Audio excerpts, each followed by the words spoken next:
ಪೊಲಿಪು ಖವತ್ತಲ್ ಇಸ್ಲಾಂ Young men's association ಹಾಗೂ Udupi Malabar golden diamonds ಇವರ ಜಂಟಿ ಸಹಯೋಗದಲ್ಲಿ ಕಾಪು ಪರಿಸರದ ಬಡಜನರಿಗೆ ಔಷಧಿ ಕಾರ್ಡ್ ವಿತರಣೆ ಮತ್ತು ವಿವಿಧ ಸೌಲಭ್ಯಗಳ ಹಸ್ತಾಂತರ ಕಾರ್ಯಕ್ರಮ ಕಾಪು ಜೆಸಿ ಭವನದಲ್ಲಿ ನಡೆಯಿತು. ಮುಖ್ಯ ಅತಿಥಿಯಾಗಿ ಭಾಗವಹಿಸಿದ್ದ ಪೊಲಿಪು ಜಾಮಿಯಾ ಮಸೀದಿಯ ಕಾಜಿ ಪಿಬಿ ಅಹಮದ್ ಮುಸ್ಲಿಯಾರ್ ಕಾಪು ಉಸ್ತಾದ್ ಈ ಕಾರ್ಯಕ್ರಮವನ್ನು ನೆರವೇರಿಸಿದರು. ಮಲಬಾರ್ ಗೋಲ್ಡ್ ಮುಖ್ಯಸ್ಥ ಹಫೀಜ್ ರೆಹಮಾನ್, ಪ್ರಬಂಧಕ ರಾಘವೇಂದ್ರ ನಾಯ್ಕ್ ಅವರು ಸೌಲಭ್ಯದ ಕುರಿತಾಗಿ ಮಾಹಿತಿ ನೀಡಿದರು. ಶಿಬಿರದಲ್ಲಿ 100ಕ್ಕೂ ಅಧಿಕ ಮಂದಿ ಅರ್ಹ ಅರ್ಜಿದಾರರಿಗೆ ಔಷಧಿ ಖರೀದಿ ಕಾರ್ಡ್ಗಳನ್ನು ವಿತರಿಸಲಾಯಿತು.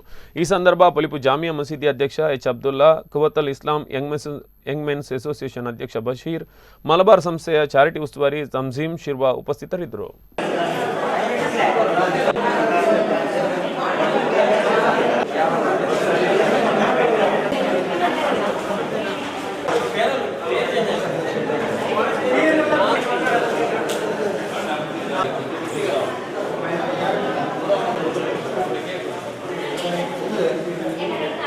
ಬಡವರಿಗೆ ಔಷಧಿಯ ಕಾರ್ಡ್ ವಿತರಣಾ ಕಾರ್ಯಕ್ರಮ ಇಲ್ಲಿ ನಡೀತಾ ಇದೆ.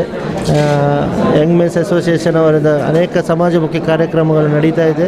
ಅದರ ಜೊತೆಗೆ ಇಂದು ಈ ಒಂದು ಕಾರ್ಯಕ್ರಮವು ಈ ಸ್ವಾತಂತ್ರ್ಯೋತ್ಸವದ ದಿನದಂದು ನಡೀತಾ ಇರೋದು ತುಂಬ ಒಂದು ಹೆಮ್ಮೆಯ ವಿಚಾರ. ಒಂದು ಸ್ವಾತಂತ್ರ್ಯ ದಿವಸವನ್ನು ಅರ್ಥಪೂರ್ಣವಾಗಿ ಆಚರಿಸಿದಂಥ ಒಂದು ಧನ್ಯತಾ ಭಾವ ಇದೆ. ಈ ಒಂದು ಕಾರ್ಯಕ್ರಮದಲ್ಲಿ ಬಡವರಿಗೆ, ಅಶಕ್ತರಿಗೆ ಬೇಕಾಗಿರುವಂತಹ ಔಷಧಿ ಏನಿದೆ ಅದರ ಒಂದು ಖರ್ಚನ್ನು ನಾವು ಭರಿಸುವ ಮೂಲಕ ಈ ಕಾರ್ಡನ್ನು ಅವರಿಗೆ ವಿತರಣೆ ಮಾಡುವ ಸಮಾರಂಭ ಇಲ್ಲಿ ನಡೀತದೆ. ಸ್ವಾತಂತ್ರ್ಯ ಸಂಗ್ರಾಮ ಅಂದರೆ ನಮಗೆ ಗೊತ್ತು, ಅದು ಒಂದು ಒಗ್ಗಟ್ಟಿನ ಹೋರಾಟ.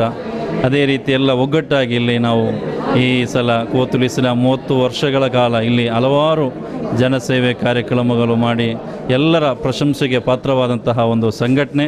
ಈ ಸಲ ನಮ್ಮ ಈ ಸ್ವಾತಂತ್ರ್ಯದ ಆ ಒಂದು ಭಾಗವಾಗಿ ಮಲಬಾರ್ ಗೋಲ್ಡ್ ಆ್ಯಂಡ್ ಡೈಮಂಡ್ಸ್ ಒಟ್ಟಿಗೆ ಸೇರಿ ಅವರು ಇಲ್ಲಿ ಒಂದು ಔಷಧಿಯ ಕಾರ್ಡನ್ನು ವಿತರಣೆ ಮಾಡುವಂತಹ ಒಂದು ಉತ್ತಮವಾದಂತಹ ಒಂದು ಕಾರ್ಯಕ್ರಮವಾಗಿದೆ.